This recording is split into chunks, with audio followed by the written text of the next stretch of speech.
জ্যোতিষ্ক তুমি এবার স্টার্ট করো। হ্যাঁ, Okay, sir. Okay.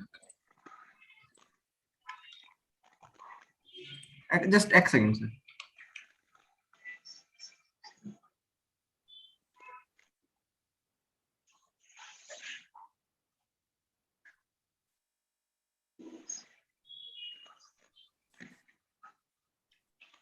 আমাদের এই আলোচনাটা জুম লিংকে চলে যাবে, সেই জন্য। Okay, sir. Okay. So let me start. Let me share my screen at first.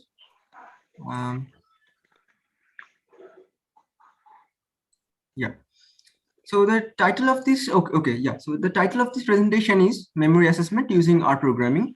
So let me introduce myself at first. My name is Jyotishko Rai Choudhury. I am a BStat third year student at the Indian Statistical Institute, Kolkata. As we can see, let us move on to the next slide at first. So the first question that arises from the title itself, that so what is this thing called memory span? Or okay. So let me go to the first slide again. So what do we mean by memory assessment? So this is the first question that should arise naturally.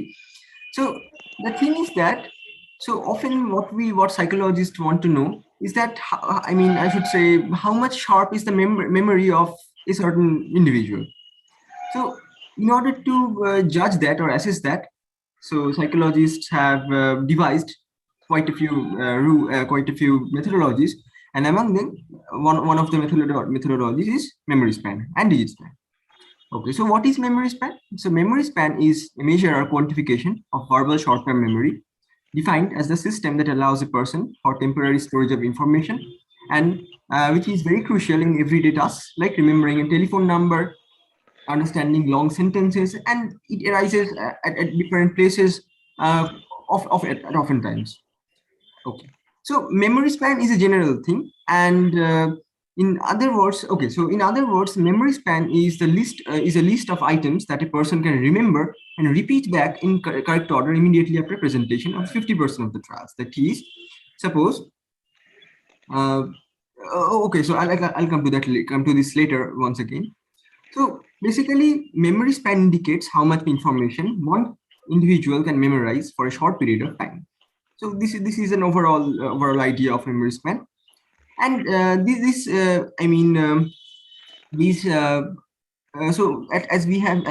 we can see here, that the memory span is a list of items. So this list of items can be some words, some numbers. Okay, so I made a mistake here. It should be letters. So this list of items can be some words, numbers, or letters. It can be anything, basically, any string of characters. In particular, when we use numbers in this list, so in order to administer the test, we call this a digit span test. So memory span is a general thing, and when we use digits or numbers for assessing this memory span, we call that a digit span test. Okay. So let us move on to the third slide. That is, so how many types of digit spans are there? So there are two types of digit span. That is, one is forward digit span and another is backward digit span. So forward digit span, so I'll come to what forward digit span is, but before that, let me just tell you that this forward digit span is used to quantify short-term memory capacity. Okay, so this is a crucial thing. I should mention that at first, that so memory is something abstract. So it's in our mind. So so memory is something abstract. So it's not any physical object. It's in our mind. So psychologists want to assess this memory. How much memory capacity does a person have using some numbers, right? So they want some quantification. So forward digit span, or in general any memory span or digit span, is a way to quantify our memory capacity. So among these types of digit span, there are two types of digit span, as we have seen. So forward digit span is the first one, that is, it is used to quantify short-term memory capacity. And the second one, that is backward digit span, this is used for quantifying the working memory capacity. Okay, so forward digit span and backward digit span are essentially the same thing. There is a subtle difference, of course, but I'll come to that. So what are the differences? So in in a forward digit span test, what we do is initially shorter numbers are displayed. Later on, as the participant, just one second, sir, excuse me for 1 second, sir, could I mute you because there's probably some noise coming? Yeah, thank you, sir. Thank you, sir. Okay. So in forward digit span test, initially shorter numbers are displayed. Later on, as a participant proceeds through the test, the number of digits are increased one by one in a methodical manner, of course. So we shall see in the later slides that how this exact thing is conducted. And just like that, in case of backward digit span test, initially then some longer numbers are displayed, and gradually as the subject moves ahead in the test, some shorter numbers are shown. Okay, so we shall see the details after some time. Okay, so now let us see some importances of the digit span. So why is this memory span important? So in the field of psychology, the study of memory span or digit span is a nice way of quantifying short-term memory and working memory, of course. So as of now, in this no, I should not say survey. Basically, in this presentation, we shall be concentrating mainly on forward digit span test, and the backward distance. We know that backward digit span is essentially the same thing, but in a reverse manner. So we shall be only concentrating on forward one. So so what's the utility of this test? So through this test, a psychological researcher can assess the short-term memory capacity of a person, on the basis of which the researcher can judge how much the subject is capable of remembering some small amount of information which lasts less than 30 seconds in our brain. That is exactly what short-term memory is. Okay, so I should mention this, that I was having a conversation with Didier sir, and he gave me a nice example that why is this important, at least in the field of forensic psychology. So suppose it happens that there's some road accident, and some rash driver. So I mean some driver was driving rash in a rash, I should say, in a bad manner, and the car faced some accident, and suppose it happened that the car just ran over some person. So in that case, it's expected that some people, some bystanders should be able to remember what the number of the car was, right? So if the bystanders, if among the bystanders their DG spans are low, then in that case, what will happen? That person or those persons won't be able to remember the whole number completely. So this is a problem. But suppose suppose the memory span of the bystanders, some of the bystanders are quite high. In that case, it is expected that those persons will be able to remember the number quite easily. Okay, so this is an utility of the digits of this digit span, and so now we shall move on. So now we shall be concentrating on the methodology of collecting data. So what we usually do is we may use snowball sampling in order to collect data from a number of individuals. So what do we mean by that? So we shall come to that in the next point, that is snowball sampling, or sometimes it is referred to as chain referral sampling. It is defined to be a non-probability type sampling procedure in which the samples have some characteristics that are necessary for the research purposes. All right. So this line should not be here. Yeah.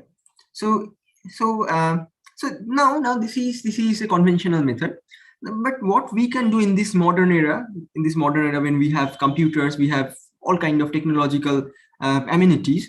So in this era, what we can do is, instead of conventional methods, we can of course use some modern electronic techniques, like electronic devices like computers and programming languages, to collect data from individuals, as well as even after collecting the data, we can process the data in such a way that information is relevant to us, that helps us in some way. So particularly in this presentation, we shall be using the R programming language, and its IDE. IDE stands for Integrated Development Environment. That is some software which is used to run this specific programming language. And the most commonly used IDE for this R programming language is RStudio, of course.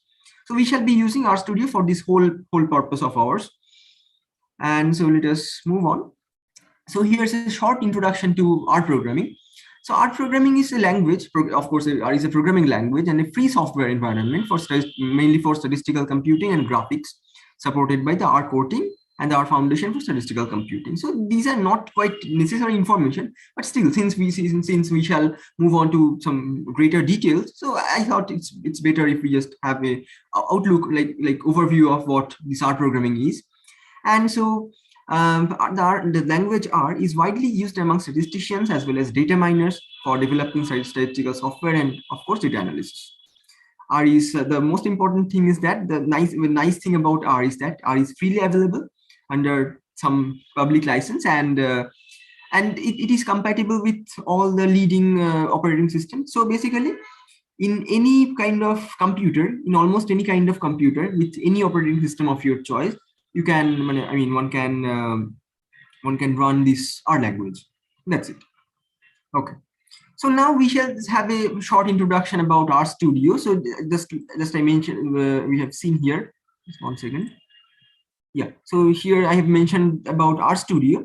So RStudio is nothing but a software which is used to run this R programming language. All right. So now we shall see what RStudio is. So RStudio is one of the most commonly used IDE for R programming. There are many other IDEs, of course, but at least for the language R, there's no match of RStudio. So RStudio is better than every other all the other IDEs. We can confirm that, and it's quite convenient to use. Unlike the RGUI, so R itself has a built-in software environment, development environment, but it's not that user friendly. On the other hand, RStudio is quite user friendly, and visualization of data in RStudio is extremely easier. Also, a nice feature, a wonderful feature of RStudio is that, this is not on a device specific. So what you can do is one can develop a shiny dashboard. So this is a nice thing, very nice thing. So we can develop a shiny dashboard using RStudio and the R programming language, of course, through which we can conduct a DigiSpan test very easily using as little resources as a mobile browser. So we do not even need a computer. So some participants can use their mobile phones to participate in a survey. And also, so of course it is very user friendly. And on the other hand, it helps us in storing the collected information, all the information, in a very good structured manner in a database. So basically, the utility of this RStudio, these shiny dashboards, all the utilities of these things are that one can use these technologies. So instead of conventional methods, one can use these technologies to conduct a whole survey through online mode with the help of very small amount of resources, and still all the information will be stored automatically in a database, which is very easy to access. So that's why, due to all these reasons, this programming language called R, as well as its IDE called RStudio, is extremely popular and is extremely convenient to use. So now we shall move on, and we shall concentrate on what kind of data should be collected for the purpose of this test, of this memory span test or DigiSpan test. So initially, so observe that this term preliminary. So this is not the whole test. So initially, so once a participant or once a subject decides that, okay, so I'll participate in this survey of yours. So in that case, we are supposed to collect some information from that individual about some things, right? So the first thing is the name of the individual, of course, and it's of course optional, because in statistics, in statistics, we are not usually concerned about some individual. We are concerned about, of course, individual data, all this individual information are important, but after all, we are interested about an overview of the whole data set, right? So, that's why the name is not important, of course, but we need to collect some information like the age of the individual, the gender, highest educational qualification, and in some cases socioeconomic status. So, so one may ask that what is the purpose of collecting all the information about an individual? So the reason is that once we are performing a survey, the purpose of the survey is to infer purpose of the survey is to do some statistical inference about those individuals. And so this is possible. That's I don't know, maybe, but this is possible. But suppose educational qualification affects this digit span or our memory capacity in some positive or negative way, maybe, I don't know that. So if we conduct a proper survey, then we might be able to find out. So basically what the factor is that probably these factors like age, gender, educational qualification, socioeconomic status, these factors might influence the memory capacity of a person. So that's why the information about all these things are important. Note that the name of a person is not important. These numbers, this age, this categorical variable like gender, these things are important, not the name, of course. So these are some preliminary data. So this is like an introduction of the person, of the individual, of the subject. Now we shall move on. We shall see some proper test procedure that actually how should we conduct this survey? How should we conduct this digit span or memory span survey? So remember that this is a survey which is done individual by individual. So at first, some individual is chosen, or some volunteer is chosen. So the whole procedure is performed on that individual. His or her data are collected, all the information are collected, it's stored, and then we move on to some next individual, and we proceed like this. Now, so let us see what's there. So once the digit span test is started, the random numbers will begin to appear on the screen. So I'll come to that, how these random numbers are generated. So from where does these random numbers come from? So we shall come to that in some next slides. And so the thing is that, so once the test is started, some random numbers will begin to appear on the screen. So each number is shown on the screen for 2 seconds and wiped out after that. So since some people might not be quite familiar with this technological I should say processes, these technological jargons, so that's why the first number can be considered as a trial. It may not be. Anyway, and this is a very important important thing, that the first number that will appear, this first random number that will appear on the screen, will be a 3-digit number. So for example, 579 or 527, like this, some number like this. It will be a 3-digit number. This is something important. Now, the second point is the most important one. This is the traversal procedure, basically. So if the subject, okay. So I should mention one thing, that, so what will happen once the number is wiped out? So then there will be a procedure, there will be an automated procedure through which there will be an option for the individual to input the number which just appeared. Okay, so suppose the number which appeared was 527. So in that case, the person will have 2 seconds to memorize or remember what number appeared on the screen, and after 2 seconds, when the number will be wiped out from the screen, that individual will have to write that number in the computer or in the mobile, in his/her mobile phone. All right. Now, if the subject guesses the correct number, so suppose suppose some person is the subject, and that person guesses some correct number at some stage, then that person is shown the next number with 1 digit more than the previous one, another number. Okay, or I should say that next random number. So suppose the first number was 527. So it appeared for 2 seconds and it vanished after that. Suppose that some subject, some participant successfully inputted that. So he wrote 527. At the very moment, at the exact moment when the person presses enter, in the next number will be shown, and remember that this time the number will be a 4-digit number. Okay, so again that number will be a random number. So we shall see how these random numbers are generated.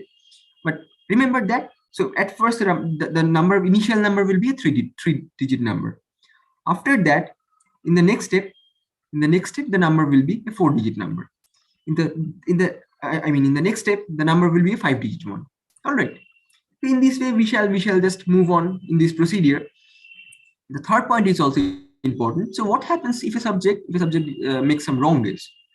In that case, the test will be still continued. So remember that if a subject makes the first wrong guess, in that case, the test will be continued. But remember that whenever as soon as the person makes the second mistake, the test will be stopped there, right there. And the number of digits of the last correctly guessed number is noted automatically by the R program. So suppose, for example, okay, so I'll come to the example in the last part of this presentation. So right now, I'm not explaining these things in greater details. So we shall come to all these things. Anyway, so basically the first 3 steps are the basic structure, basic setup, and this basic setup is basic structure is I should not say structure. This basic procedure is repeated once again. So the 4th point says that each subject is tested twice with the help of the R script or the R program. The digit span of the subject, that is the average of the outputs of the 2 tests. So there are 2 tests, as we have mentioned, that each subject will be tested twice. So suppose we have some participant with us. The participant will be tested tested for the first time. So the participant may fail at some intermediate step, or the first participant may go to the last step as well. Anyway, once the first test is over, a second test will be started. So basically, each participant will have to take the same test twice with some different numbers, of course, and the average of the outputs of these 2 tests will be called the digit span of the participant. That's it. So this is somewhat like, so this is all these things are in writing. So this is somewhat like a theoretical kind of setup.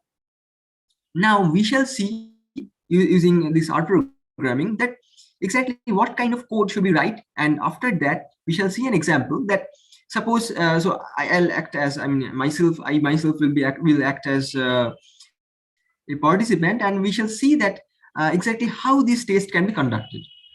Okay, all right, so let us move on. So in case I did not say this earlier, but in case any one of you have any one of you has any problems, so you can just interrupt me and let me know that I should explain some part once again, maybe. Anyway, so so just let me ask you once that, is there any problem you faced in these slides, in these first 9 slides?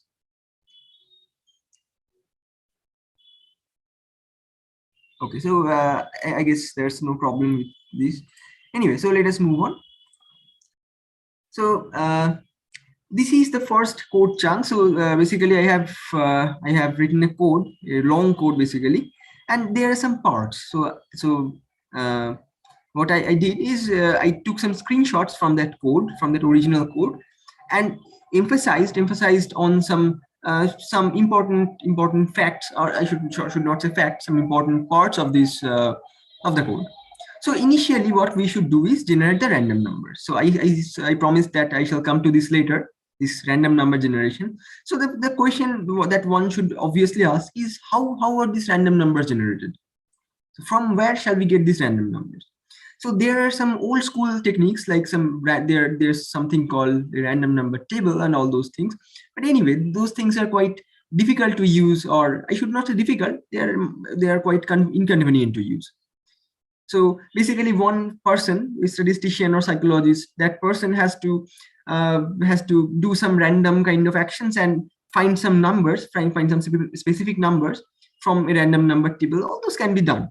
But since we are interested about this R programming, all these computerized methods, so we shall see how a computer, how we can generate random numbers automatically using R programming. All right. So we have, so here in this first line, so I'm assuming that you people have some basic idea about the programming language, what a function is and all those things. So basically here we have written a function called random.numbers, or I'm just saying random numbers. So this is a function. This function does not have any, we are not passing any parameters. So this is like a general kind of function. And inside that function, we have defined another function. Okay, so I should mention one thing. I should have mentioned this earlier, I guess, that in this procedure, in this random number generation procedure, what we usually do is, inside one specific number, we do not like to repeat one digit once again and again.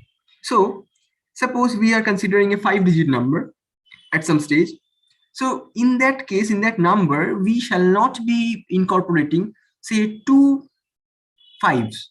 So these numbers, say 52951, this number won't be allowed. Why? Because there are 2 5s in this number, right?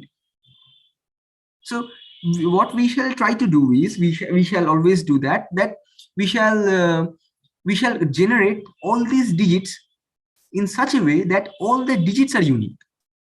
So in a number, so this is, suppose this is, we have a 6-digit number, so all the 6 digits of the number will be different. Okay, so we shall generate the numbers in such a way that this always happens. Otherwise, the procedure might have been a little bit easier, but in order for sanity of this whole test, we shall not be using those kind of things. So we shall be using some numbers, so whose digits are unique. So there are no repetition of digits.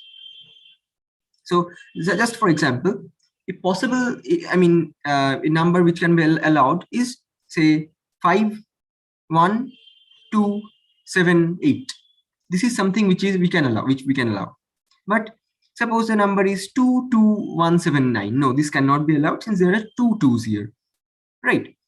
So this is the way we are generating this. So basically, at some stage, if n is the number of digits, okay, so if at some stage n is the number of digits, then we are defining another function. We are calling this random.digits, and we are sampling without replacement from the set 1, 2, up to n. Okay, so from the first 9 natural numbers, that is 1, 2, 3, 4 up to 9, we shall be choosing some n numbers where n is greater than equal to 3 and less than equal to 9, of course, and we shall perform this sampling without replacement. If we did this, if we do this using with replacement sampling, then what will happen? Then some repetition of numbers might be there. So we are not, since I have already mentioned that we shall not be allowing that. Therefore, we shall be conducting this sampling without replacement. So all the inside this vector called number, this one, I guess you can see my mouse pointer. So inside this number is a vector. This is a vector or collection of digits. Or I should say n many digits. All these n many digits will be unique. All right. And using this second command, that is this 14th line, what we are essentially doing is we are concatenating this n many numbers. So what do I mean by concatenating? That is, we are merging this. We are simply merging this in many numbers, in many digits. So suppose n is equal to 4, and the digits that we have generated randomly is, say, 5184. Okay, so in this first vector called number, we shall have 4 objects, 4 elements, 5, 1, 8, 4. And using this 14th line, what we are doing is we are essentially constructing the number 5184 using the elements 5, 1, 8, 4. Okay, so this is this is the utility of this function called random.digits. And so whenever whenever you will write random.digits inside bracket, say 4, so then you will obtain a 4-digit random number. Now in this digit span test, what we do is we have a set of 7 numbers. So, and what are the number of digits in those 7 numbers? They are 3, 4, 5, 6, 7, 8, and 9 respectively. So what we are doing here is we are at first, so when a person starts taking the test, what shall we do is, I mean, what we shall do is we shall generate those 7 numbers, 7 random numbers for that specific participant at first, initially. So here you can see that that's what we are doing. So initially we have created a blank vector, that is test.data, and we are running a for loop here that for I is equal to 1, I in 3 to n, that is 3, 4, 5, 6, 7, 8, 9. So we shall do, what we shall do is we shall be including an I digit number in this test.data vector. All right. So basically, once we run this loop, once we run this loop from 19 and 20, so in this 19 and 20th line, so what we shall obtain inside this test.data vector is a collection of 7 random numbers, and their number of digits in all of these 7 numbers will be 3, 4, 5, 6, 7, 8, and 9 respectively.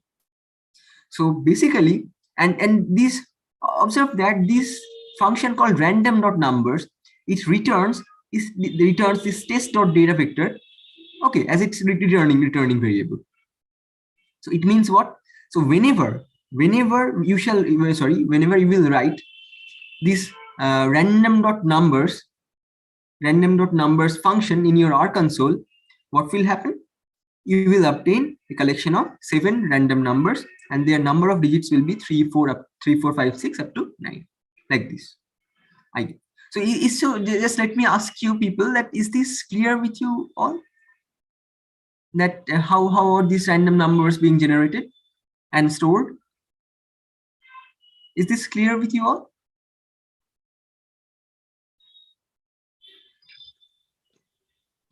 Hello Asmita Payel, বুঝতে পারছো? হ্যাঁ sir. All right, then it's fine. So let me just proceed through these slides. So this was the first step of our our program, our script, that we must generate the random numbers at first. All right. So okay, so I should mention another thing, that we can of course generate these random numbers at some later stage. So so whenever the person needs to see this, say the 5th number, we can generate a random number which has 5 digits. We can of course do that. But if we do this random number generation in the beginning, then our workload becomes easy, and workload becomes less than expected. All right. So that's why I have decided to do this random number generation in the beginning. And now there are some basic details that we should seek from the participants. So I have mentioned this earlier. So remember that in this 8th slide. So these information, this name of the individual, age, gender, all these things should be inputted by the user. So sorry. Yeah. So here in the next chunk, next code chunk, we have these variables. So I have defined these variables: name, age, gender, education.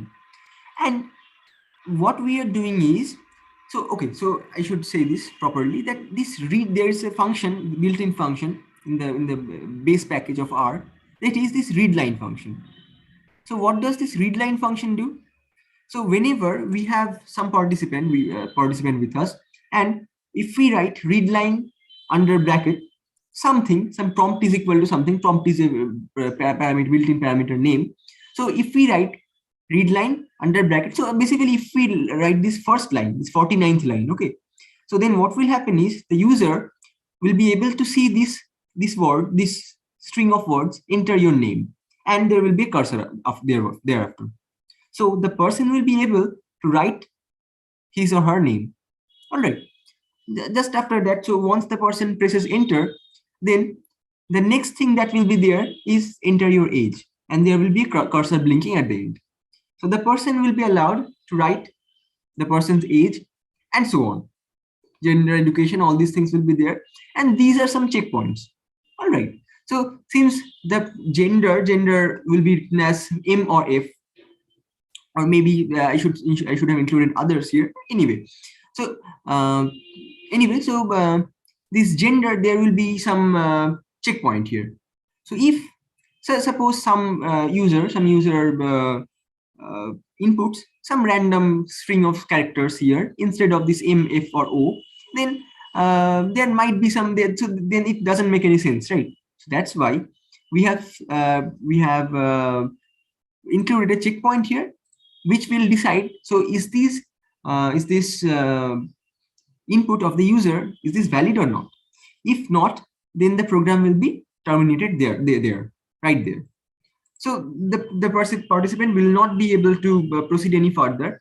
But if the participants in all the inputs are valid, then that person will be allowed to proceed. So this slide is there's nothing exciting or important in this slide. So this is like routine, some routine information about the participant. And now we shall move on to the main function. So I have written this function called final.exp. It stands for a final experiment. That is the final test. So the actual test, the actual digit span test. All right. So this is the beginning of the function. All right. So I shall mention when this function ends. So you will be able to see a second bracket right at the beginning of some line. I shall let you know. Anyway, so there's some confirmation in the beginning that do you want to proceed? Do you want to start the test? If the person says yes, then the person will be allowed to proceed. And observe that in the 73rd line, in this variable called exp.data, we are calling the function that we have written here, this random.numbers function, we shall call here in the beginning. So what will happen? So whenever the person says that, okay, so I'm ready to start this test, at that very moment, at the exact moment, what will happen is the R compiler, I should say RStudio will generate 7 random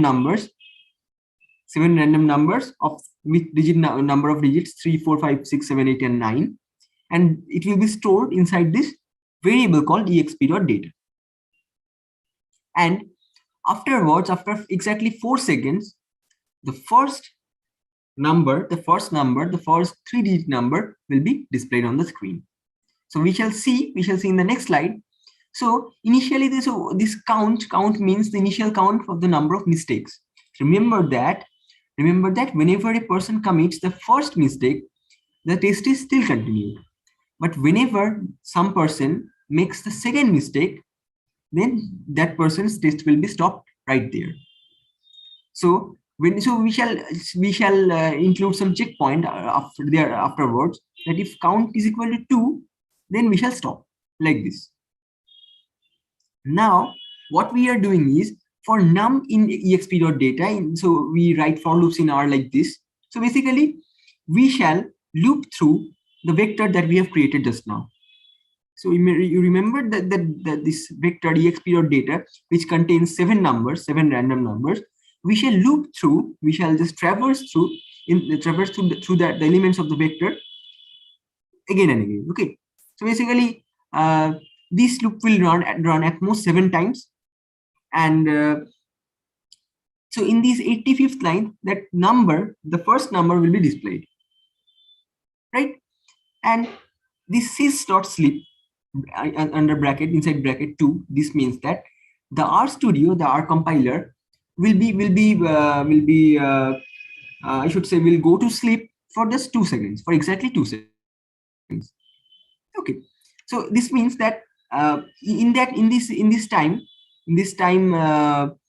okay, so after that I have written that cat \f. This means that using this command we can black out the screen. So we can just make this, erase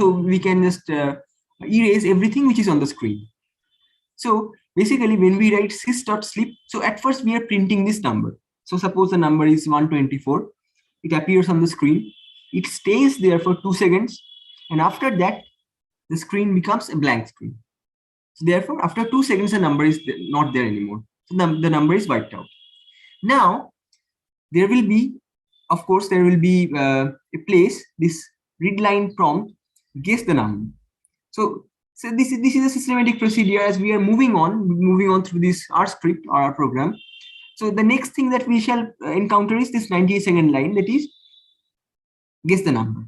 So the participant will be asked to input the number which he or she memorizes. Now we shall see the most important part of this program, that is the condition for correct guesses. So if the guess of remember that the input of the participant is stored in this variable called guess. Now, if guess is equal to num, that means that if the original number, that is the original number is stored in the variable num, and the number guessed by the subject is stored inside this variable called guess. So if those are equal, so that means this is the condition for the correct guess, right? Now, what will happen is in case. So this is a technical jugglery here. I don't think I should explain this properly, but anyway, so this is nothing but, so this is for that second incorrect incorrect guess test. Okay. Now, if it happens that, so this first, so concentrate on these lines 96 to 100. It does what? This line number 96 to line number 100. This code chunk does what? So if the number of correct guesses, the number of incorrect guesses so far by the participant is less than or equal to 1, then we shall move on to the next step, right? So this step essentially does that. Now, hello, Jyotishko. Yes, sir. Please you go to the second line. That is if num, then exclamation sign. Yeah, this means the not equal to. Okay, so yeah, so I should explain this properly. That if the number, okay, so this is a little bit difficult to explain from this kind of okay. So the reason I have okay, I don't know how to explain this properly, but essentially what it is the length of this exp.data is what? So basically this is constant, this is 7. All right. So now if we have not, so num, this exclamation equals, this means that num is not equal to. If we have not already reached the last step, the last number, that is the 9-digit number, then what we shall do? We shall move on, right? We shall move on to the next step. But if we have already exhausted all the numbers, that is, we have reached the last number, the 7th number or the 9-digit number, then the specific formula counts the digit span of that subject, depending on the number of incorrect guesses that the person has made. So this is very easy to find out that what is this number actually. So you can see that. So this is the way. This is a simple way to find out. Jyotishko, why the log 10 is there? Please yes, so because this log 10 is there in order to find out the number of digits, the number of last correctly guessed digit, the number of digits in the last correctly guessed number. Okay. So no, I think it is the length of the digit or the number of the digit. I think length of the digit. That's what I'm saying. That the number of the digits in the last correctly guessed number. So count is what? Count is the number of incorrect guesses so far made by the person so far. Now, suppose we have a 5-digit number, say. So log 10 of the 5-digit number will be what? It will be log 10 of the 5-digit number. We are taking the floor of that. So it will be basically it will be 5. Floor of that will be also 5, of course. It will be 5 point something, right? The floor of that number, floor of 5 point something will be 5. And since we are one step ahead of this, so remember that we are not starting from 1. We are starting from the number 3. All right. So and so from that we have to from that we have to subtract the number of digits which we have already which the person has guessed incorrectly, right? So this is not difficult to verify basically. And so what we shall do in the end, that we shall only return the number. We shall do what? We shall only return the number. Return the number. Return the number of digits of the last correctly guessed numbers. So hello, yes, Jyotish, log yes. 10 means 0.69. If log 10 5, no, sir. So log 10 is here. Log 10 means log base 10. So log of the number base 10. Log so base 10. Yes, sir. So suppose then bracket num, if the num is 5, then it will be 0.69. No, sir. So num is a 5-digit number, say. So suppose it is 54,291. So in that case, log of 54,291 base 10, this will be 5 point something, right? So the floor of that will be 5.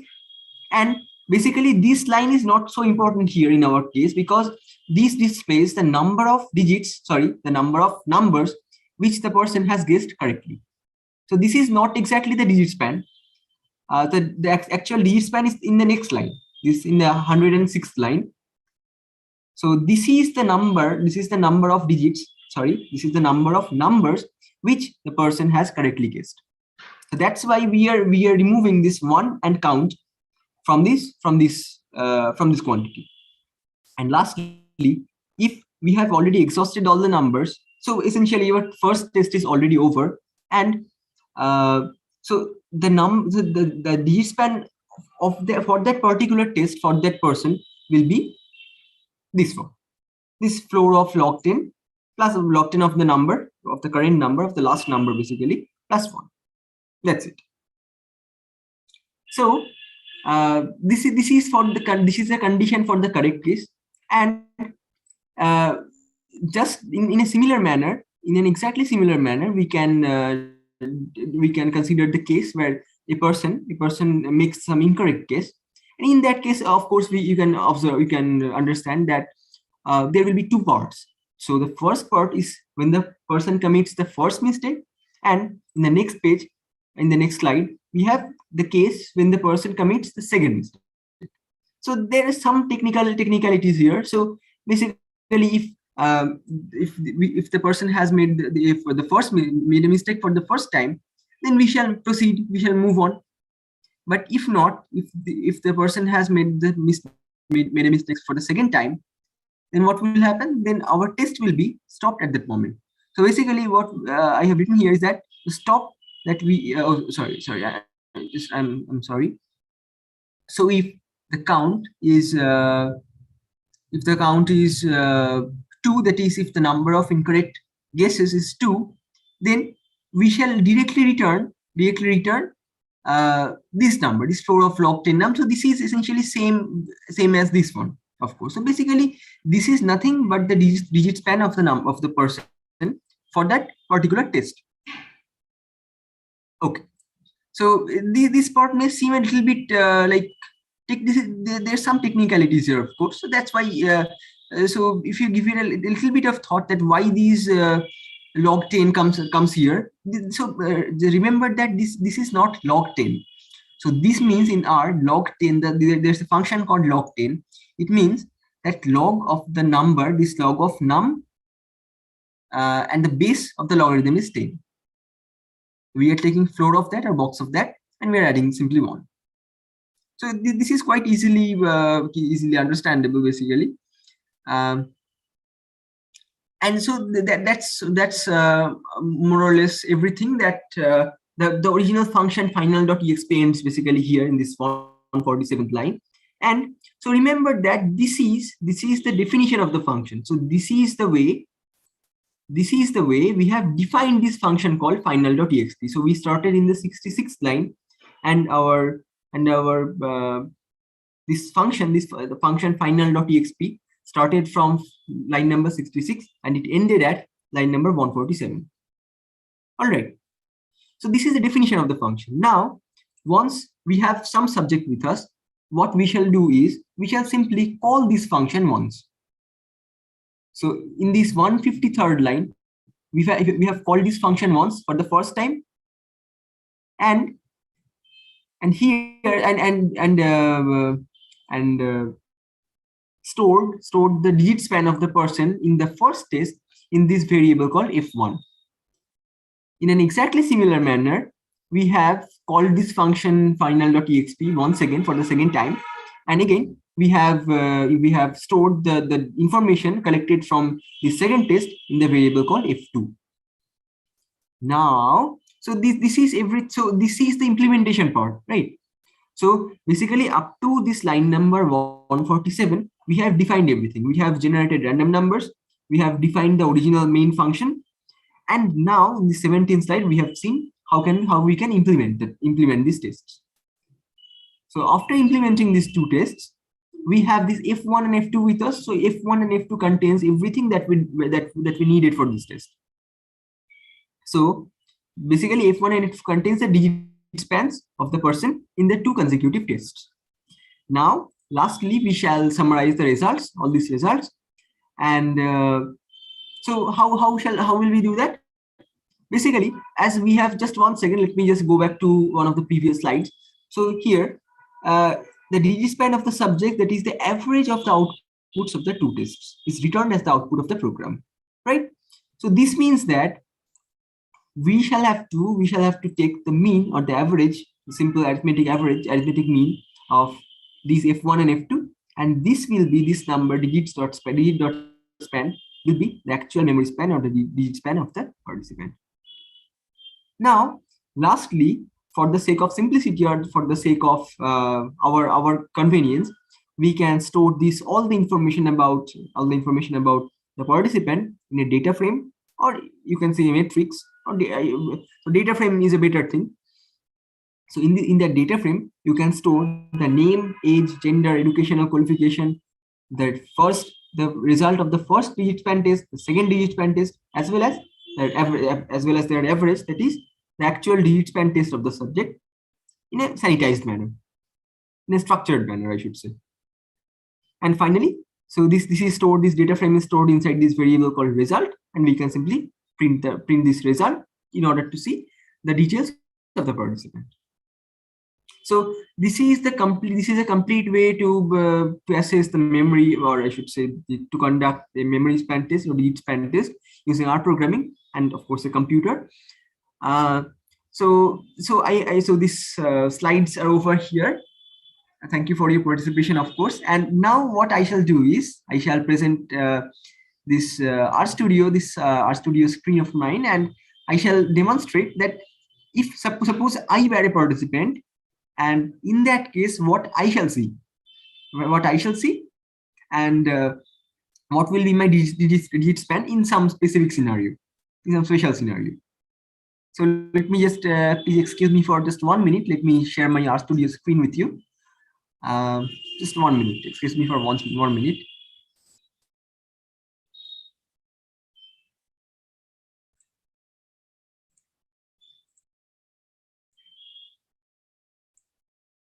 Yeah. So is my screen visible to you all? Oh, I guess I need to share this RStudio screen. Right. So is my screen visible to you all? Is my screen visible? This RStudio screen?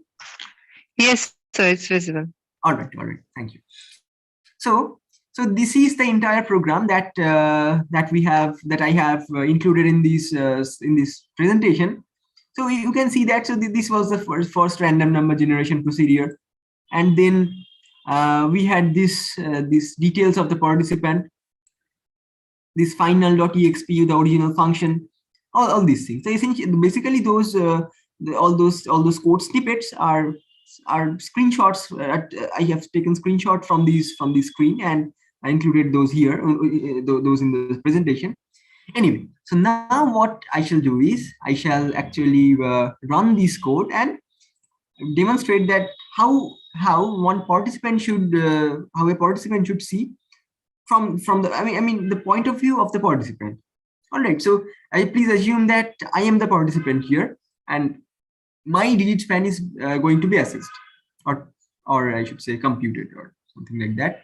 Anyway, so what I shall do is clear my screen at first, and I shall source this function, source this whole R script, that is run this whole R script.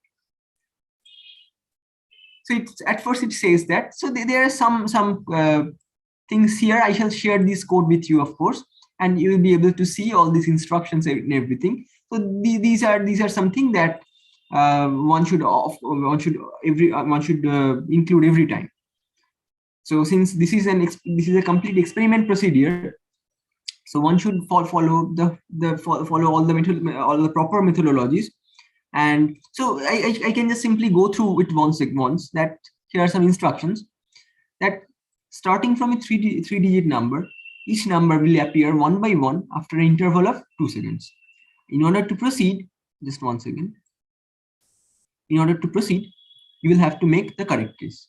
At each step, the number of digits will increase by 1. If you make one mistake somewhere, you will be able to proceed. But if you make 2 mistakes, the experiment will be stopped right there. And this whole test will be conducted 2 times. All right. So let me just write my name here. No, hello, Jyotishko. Yes, sir. Instead of your name, please you can write Payal or Ushmita's name, Right.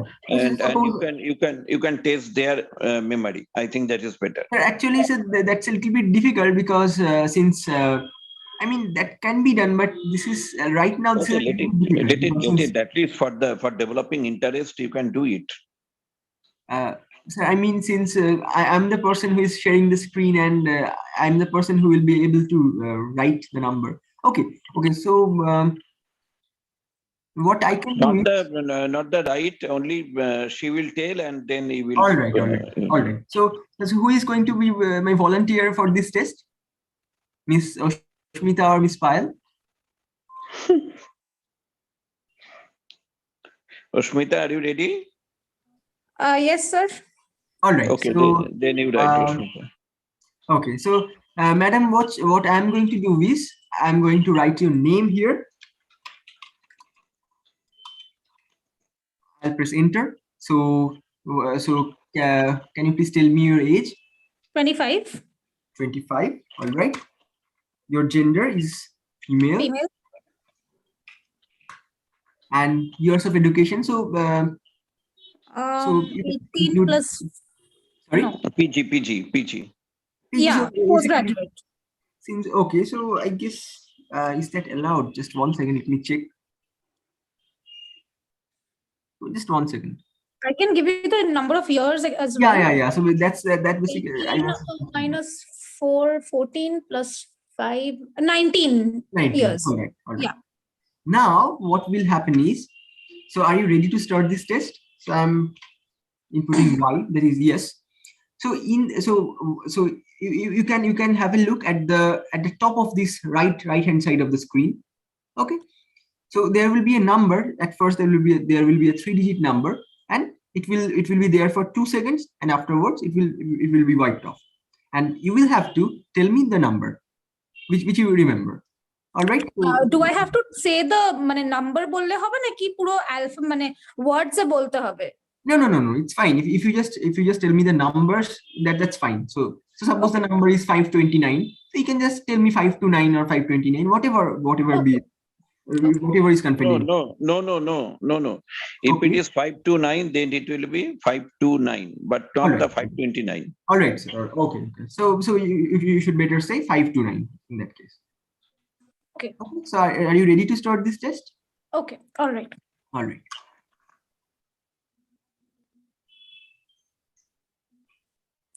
378.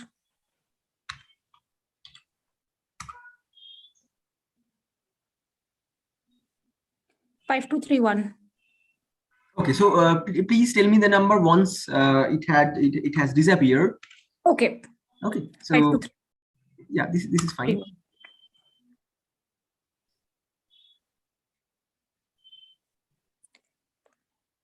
49851. Okay.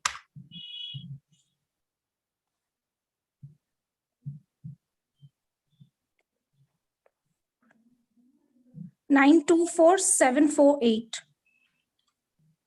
924748, right? Yeah. Okay.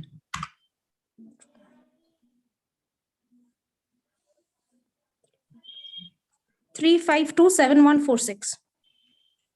3527146.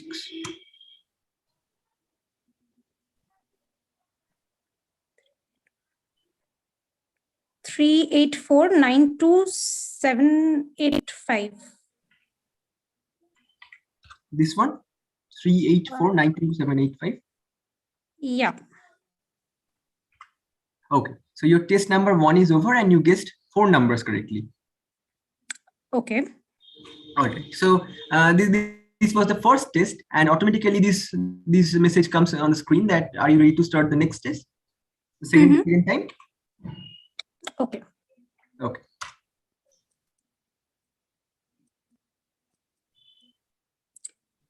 Nine 558.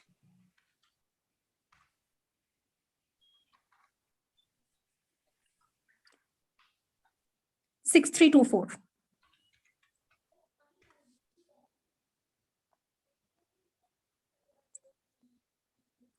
61497.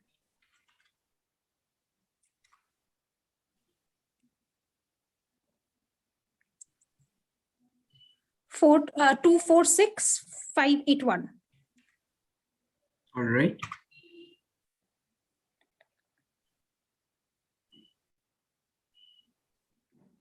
Three 647-819. 3647819. Okay.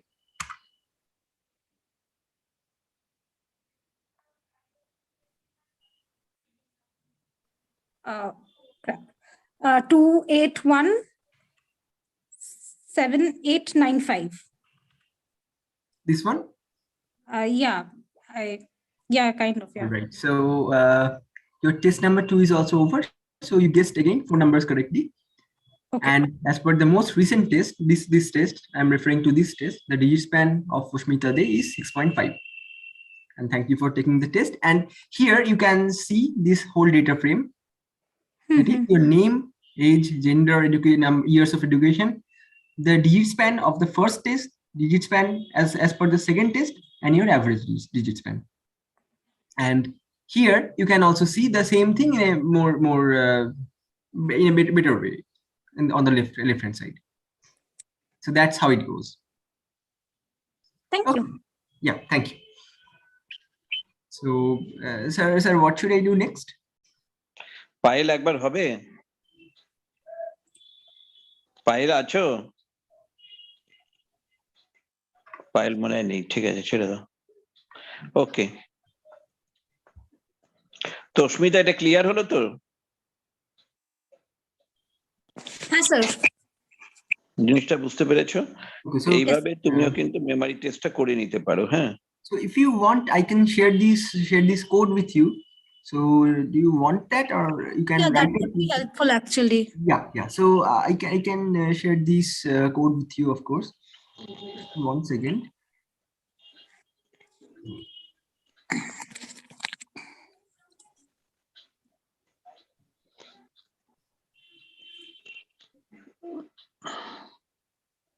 Let me share this with you.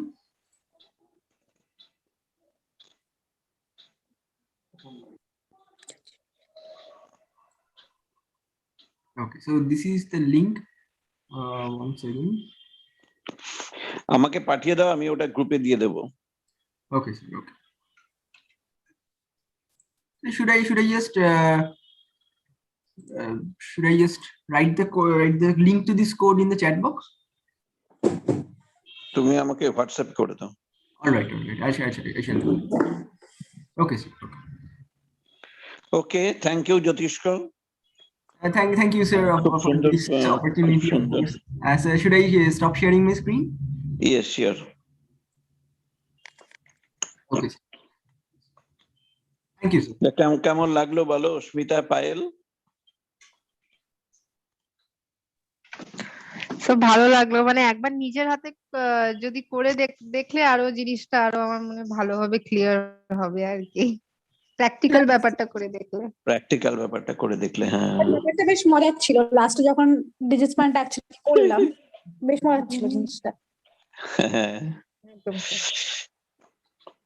জ্যোতিষ্ক, আচ্ছা ওই তোমার এই ইয়েগুলো সংখ্যাগুলো font গুলোকে বাড়ানো যায় না? Yes, sir, that can be done. Of course, that can be done. So we can go ওগুলো with ভীষণ global options. ওইগুলো দিয়ে কিন্তু তোমরা ইয়ে করতে পারো জানো অস্মিতা পায়েল, মানে ফন্ট সাইজ ভ্যারিয়েশন করলে মেমরি টেস্ট কিছু চেঞ্জ হয় কিনা। Right, right. That's a nice thing actually. আর স্যার উনি কি মানে পিপিটিটা কি শেয়ার করে দিলে মানে উনি কি Yeah, শেয়ার yeah. হ্যাঁ, করে একটু দেবেন? শেয়ার করে দেবে তো। Yes, sir. Yes, sir. হ্যাঁ, I'll do that. খুবই ভালো I'll হতো। mail that to Didier sir, and I shall also share this code with you. So, okay sir, okay, that would be great sir. all right. Thank you. Thank you, খুব ভালো লাগলো জ্যোতিষ্ক। Thank you, sir. আমাদের যেটা মূল জায়গায় ছিল যে আমাদের ফরেনসিক সাইকোলজিতে মেমরি টেস্টিংটা খুব একটা ইম্পর্টেন্ট ইস্যু, তা তুমি একটা খুব সুন্দর জিনিস দেখালে। আমার মনে হয় যে ফরেনসিক সাইকোলজিতে এরপরে আরেকটা জায়গা আছে, সেটা হচ্ছে recognition test, I witness memory. সেইগুলো যদি আমরা কম্পিউটার এডেড করতে পারি, এটা কিন্তু খুব ভালো একটা কাজ হবে। বুঝতে পেরেছো আমি কি বললাম? Yes, sir. I witness memory, সেটাও যদি আমরা কম্পিউটারের মাধ্যম দিয়ে করতে পারি। ছবি কি করা যায় তো আর্ট দিয়ে? Sir, মানে ইমেজ ফাইল দেওয়া যায়? yes, sir. Yes, sir. Of course. JPEG file গুলো, হ্যাঁ। Right, sir. Yeah, yeah. এই তো, তুমি তো অনেক কিছু শিখে গেছো, ভেরি গুড। তুমি আমাদের সব শিখিয়ে দিও, তবে আমরা ভালো করে কোর্সটাকে চালাতে পারি। Thank you, Okay. Thank you Jyotishka, thank you. Thank you, sir. Thank you. Sir I have a question, Yeah. Like হ্যাঁ, উনি বলো। তো আর স্ক্রিপ্টে বোঝালেন, এই ব্যাপারটা কি এসপিএসএস এ করা সম্ভব? না না মানে না না না না না না, পুরোটা আরই করতে হবে? হবে না, আরে করতে হবে। ওকে, ওকে। আর্টটা হলে সবচেয়ে সুবিধা, art Yeah, open so R is much more advanced than this SAS, SPSS, all these things. Hmm hmm hmm hmm hmm hmm. SPSS তো basically- data analysis। You can basically plot all these information very nicely. Right, sir. Right, sir. So you can collect data from. Actually, I'm more used to like using SPSS during my Okay. PhD journey. That's why I was Right. asking if it can be like done to SPSS or not. না না, শোনো, SPSS টা তোমার data অ্যানালিসিসে কাজে লাগে, এটা তো data হ্যাঁ, অ্যানালিসিস নয়, এখানে টেস্ট একটা, হুম, হুম, হুম, তুমি হুম, একটা হুম, টেস্ট ইয়ে করছো আর কি, হুম, অ্যাডমিনিস্টার হুম, করছো, বুঝতে পারছি। কম্পিউটার এডেড টেস্ট অ্যাডমিনিস্ট্রেশন, সেইটা হুম, হয়ে হুম, যাচ্ছে, হুম, ফলে হুম, তোমার জিনিসটার অ্যাকুরেসি অনেক বেশি থাকছে। Right, sir. ওই যে 2 সেকেন্ডস, তারপরে 3 হুম, সেকেন্ডস, হুম, এই হুম, গ্যাপ হুম, গুলোকে না, ওটা তো হুম, কম্পিউটার হুম, এডেড হুম, হচ্ছে, কম্পিউটার টাইমটা ফলো করছে ও। Right, sir. এটার একটাই লিমিটেশন হয়, সেটা হচ্ছে হুম, যদি হুম, কোনো পাওয়ার প্রবলেম হয় বা হুম, পাওয়ার হুম, যদি হুম, ফ্লাকচুয়েট করে, তো কম্পিউটার টাইমটাও চেঞ্জ হয়ে যাবে, তাই তো জ্যোতিষ্ক? Right, sir. Right. ওইটাই একটা মাত্র Right, sir. ফ্যাক্টর, যদি তুমি ওটাকে খুব স্ট্রং করতে চাও, আদারওয়াইজ দিস ইজ ফাইন, মানে জিনিসটা চলে যায়। বুঝতে পারছি। আমার কাছে যে স্টুডেন্ট পিএইচডি করেছিল, সেই কম্পিউটার এডেড করেছিল, তখন তো আর থাকেনি, তখন ও মনে হয় সি ল্যাঙ্গুয়েজ নাকি অন্য কি C language. programming. Yes, sir. So that can be done, but C is a much more difficult language, basically. Right, right. শীত থেকে আটটা অনেকটা better. Yeah, so R is much more easier. Right, sir. আর্টটা অনেক বেশি interactive না, Yes, sir. Yes. Right, sir. একেবারে একদম। গল্পের মতন করে বেরোলো। তুমি একটু ফন্টটাকে বাড়িয়ে দিতে পারলে ভালো হতো। Yes, sir. So basically, আমি ওটাকে পড়ছিলাম, আমি পড়তে গিয়েই দেখছি শেষ হয়ে গেল। actually the font is basically device specific. So in your device, you can set the font to be a larger one. In my device, so even if I share my code with you, so the font will be for font won't depend on my computer's font. So it will be with whatever font is in your computer. আচ্ছা, ওকে। মানে আপনার যেটা আছে ওটাই আপনি দেখতে পাবেন, মানে আমারটাই আমি ছোট রাখি বা বড় রাখি সেটা যায় আসে না, মানে আপনি আপনার কম্পিউটারে যখন চালাবেন তখন আপনার কম্পিউটারে যে ফন্ট সেট করা আছে আপনি সেটা দিয়ে দেখতে পাবেন, সেটাকে বাড়াতে কমাতে পারবেন আপনি অবশ্যই।